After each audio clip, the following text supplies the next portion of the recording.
Welcome back to Coast, Cavuto, Coast to Coast. I'm David Asman. In for Neil. President Trump speaking with reporters ahead of his trip to Iowa. We'll get the tape playback from that in just a moment. He and former Vice President Joe Biden are going to be holding dueling events in the same state. To Democrat strategist Kristen Hahn, Republican strategist Holly Turner, and former Ted Cruz campaign pollster Chris Wilson on the impact trade talks are having on the 2020 race. Who would have thunk? Chris, how big for the president as an election issue was the Mexican win on immigration? Yeah, it was huge. And I think the way it's playing right now works in his favor as well. Both Biden and Trump being in Iowa right now, I think is interesting because it allows us to sort of foresee almost a microcosm where this race could end up. I mean, there's no question Iowa farmers have been hurt by the tariffs. And overall, Americans, by a margin of 47-24, think tariffs hurt the economy.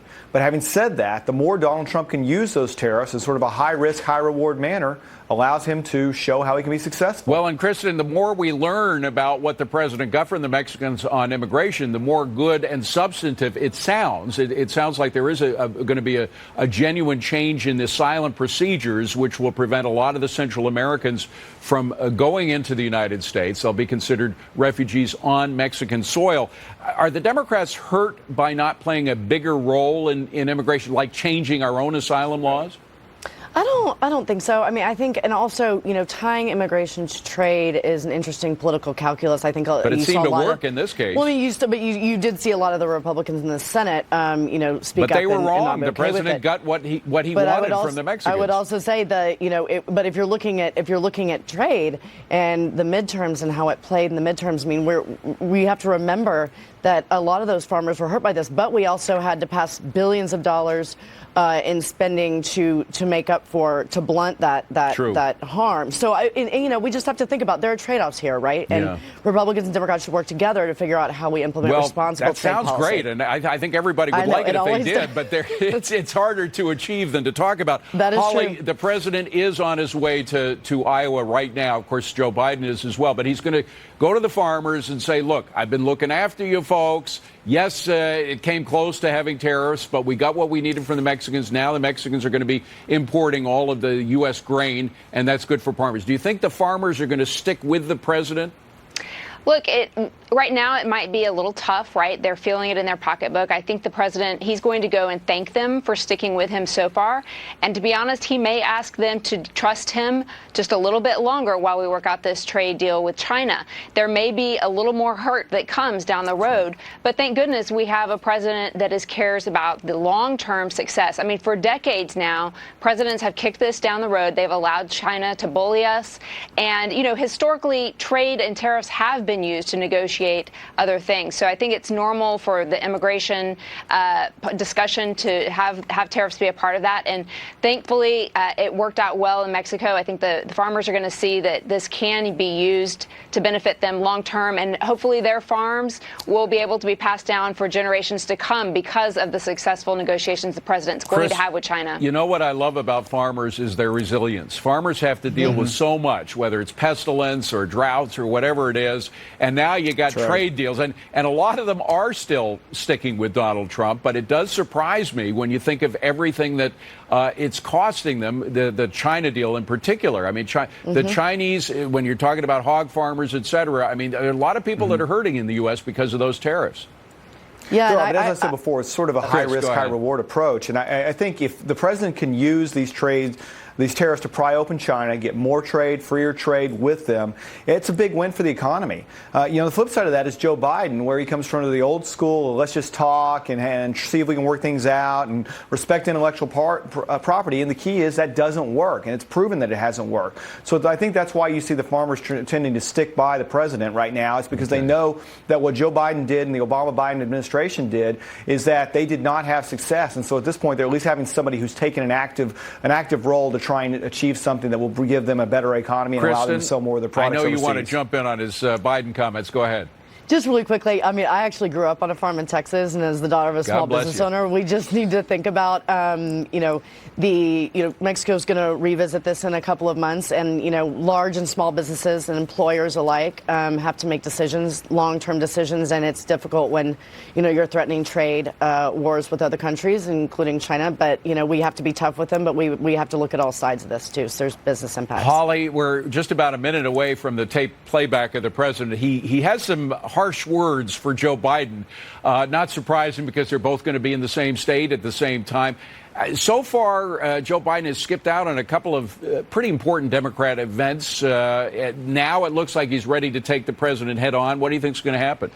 Yeah, and I think it was smart for him to skip those events. It seems that every time he opens his mouth, he just gets himself into trouble. So smart move by his team, and we'll see what comes of this duel we have happening in Iowa today. But Chris, again, the question is when it's one-on-one, mano-a-mano between Biden and Trump, what do you think is going to play out?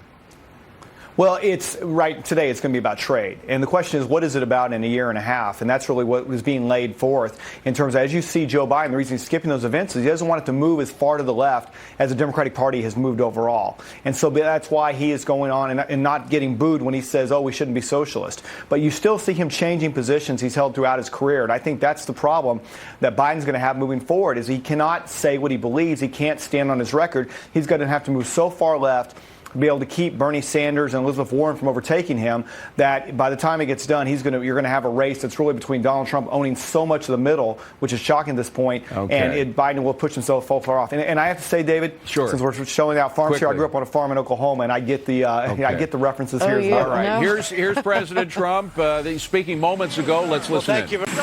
President Trump in his element. This is he really has pioneered these spontaneous press conferences on the White House lawn. A beautiful day, by the way, in Washington, D.C. He's taking Marine One, the helicopter, to Andrews Air Force Base. Then he's whisking his way to Iowa, where he's going to speak in front of farmers. Same state where Joe Biden is going to be. So there'll be rival meetings or demonstrations, if you will, political demonstrations. He had a lot to say about Joe Biden. He just said that Joe Biden is a dummy. I'm quoting the president right there. He said he'd rather run against Joe Biden than anybody else, that because he is the weakest mentally, referring to Joe Biden again. He also was teasing us with a piece of paper he had in his pocket, which listed what might happen with regard to Mexico if they don't follow through on what they have agreed to, talking a little bit about Iran, talking a lot about China and about the trade deal and about the way the Democrats dealt with China. He said that China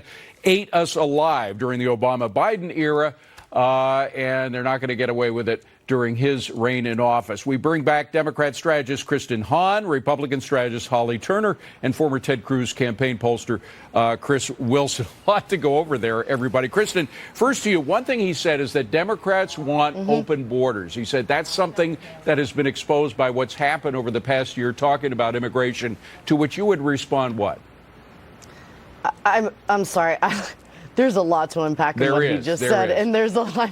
I'm a little floored by a lot of the name calling. I'm kind of tired of it, but I think oversimplifying any of these issues, immigration being a huge one of them, is not responsible. And I think as a Democrat, I think everybody, I know I keep talking about people coming together, but I mean, you look at President Bush. Ask him. He tried to bring his own party to the table on comprehensive immigration reform. This is something where everybody's going to have to work together, and it's not just about a wall. It's about a lot of different things. And name calling is not going to help anything. But what specifically did the Democrats bring to the table on stopping the chaos at the border? The Democrats talked. They were sitting in the room. They talked a lot about doing, having a comprehensive approach to immigration. The president would not come to the table unless he got this specific wall. Even the Democrats, if you looked at people like Dick Durbin and Nancy Pelosi, they said in some places physical barriers make sense. Yeah. In other ways, ports of entry, we need to secure our ports of entry. I think having a oversimplified conversation does not do the American people any good. Chris, it doesn't do Congress or the president any good either. Apparently, the United States and Mexico some good is the discussions that have taken place between those two parties, and we have real deals as a result of it. One of which deals very fundamentally fundamentally with a rule in asylum that has largely created the crisis that we have at the border. So to the extent that that problem has been solved, we are getting progress done, not between Democrats in Congress and a Republican White House, but between a Republican president and a Mexican president. I think that there are... Hold on a second. That's to Chris. Go ahead, Chris. Oh, okay. Oh, it's the problem with the Chris and Kristen. Chris and Kristen. Too.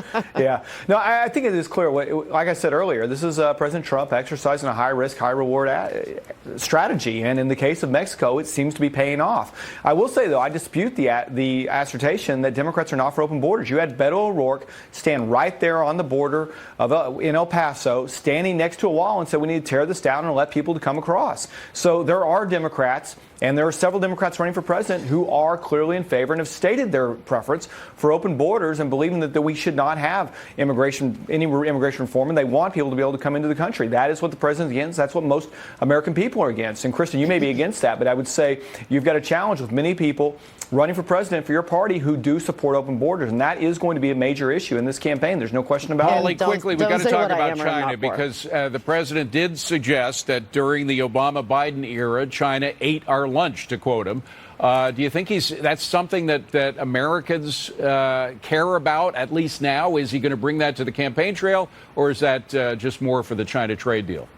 Yeah, no, I think we're going to hear a lot about that for the next 17 months. And if Biden is the nominee for the Democratic Party, he's going to have to answer for the nothingness that he and Obama did during their 8 years in the White House.